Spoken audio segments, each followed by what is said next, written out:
নমস্কার, আমি doctor Sabyasachi Ghosh, consultant ENT and head neck surgeon, practising at Berhampur.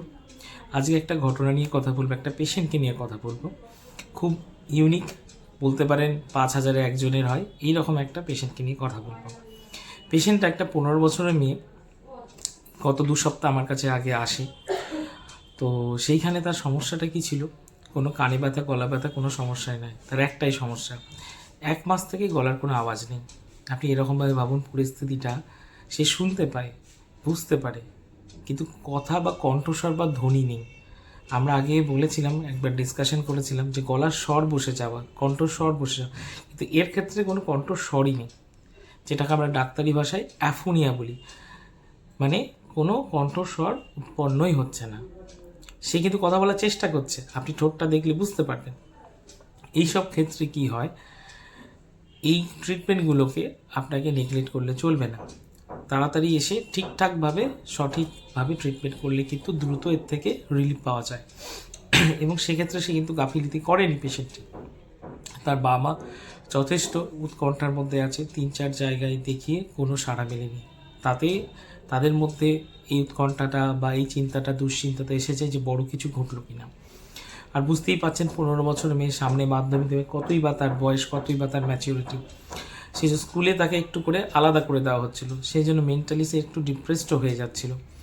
And most importantly, আমরা যে সমাজে বাস করি, একটা তার সামাজিক একটা দায়িত্ব বা বলুন মা বাবার ওপর, একটা আনম্যারিড 15-year-old গার্ল, ভবিষ্যৎ নিয়ে তাদের চিন্তাভাবনা, পড়াশোনা ডেফিনেটলি, তারপর তাদের বিয়ে থা, এইসব নিয়ে সবারই জানাজানি হয়ে যাবে। এই নিয়ে যা একটা ল্যাক অফ অ্যাওয়ারনেস, যে জিনিসটা আমরা আমাদের এখানে দেখতে পাই, এইটার জন্যই আমরা এই ভিডিও করে জিনিসটা মানুষের কাছে পৌঁছে দেওয়ার চেষ্টা করি, যে এইগুলো নিয়ে কোনো বিভ্রান্তিকর যেন সৃষ্টি না হয়। সঠিক সময়ে সঠিক ডায়াগনোসিস করে সঠিক ট্রিটমেন্ট করলে তার অবশ্যই সুরাহা মেলা যায়। তো যাই হোক, এই পেশেন্টের ভিডিওটা আপনাকে আমি শেয়ার করব, তারপরে আমি লাস্টে গিয়ে বলবো যে কী হয়েছিল। আশা করি আপনাদের ভালো লাগবে। এই দেখুন, এই রকমভাবে ভিডিওটার মধ্যে দিয়ে দেখা যাবে আমি কিছু প্রশ্ন করছি, সে প্রশ্নটা দেওয়ার সে উত্তর করার চেষ্টা করছে, আওয়াজ বেরোচ্ছে না কিন্তু তার ঠোঁটটা নড়ছে।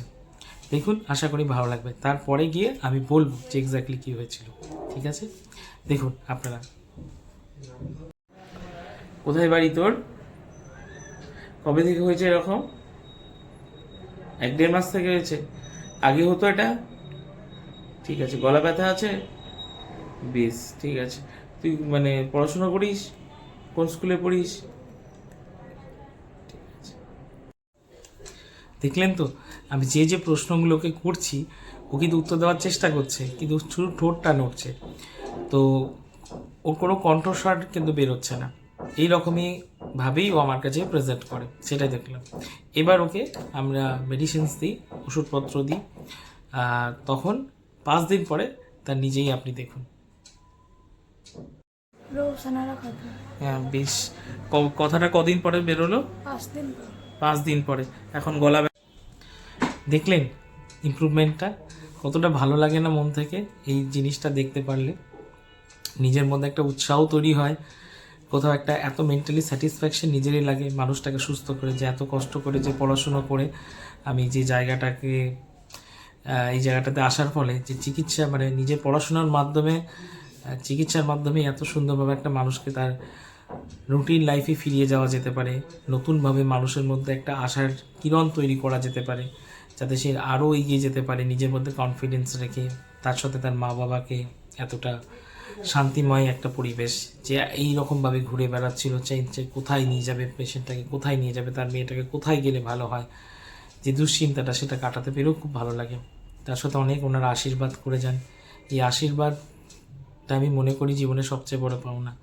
আর আমার এত কঠোর পরিশ্রম করে আজকে চিকিৎসাটা, এই চিকিৎসক হওয়ার মধ্যে এই রকম মানুষকে ভালো করলে আজকে যেন সেই সার্থকতাটা, সে এতদিন মানে এত রাত্রি মানে না ঘুমিয়ে কাটার, যে সারা রাত জেগে যে ইন্টার্নশিপের ডিউটিগুলো, কোথাও কেন মনের ভেতর না আজ একটা স্যাটিসফ্যাকশান আনে, এবং পড়াশোনা বা ডাক্তার হওয়ার পেছনে যে সার্থকতাটা না একদম সঠিকভাবে প্রকাশ পায়।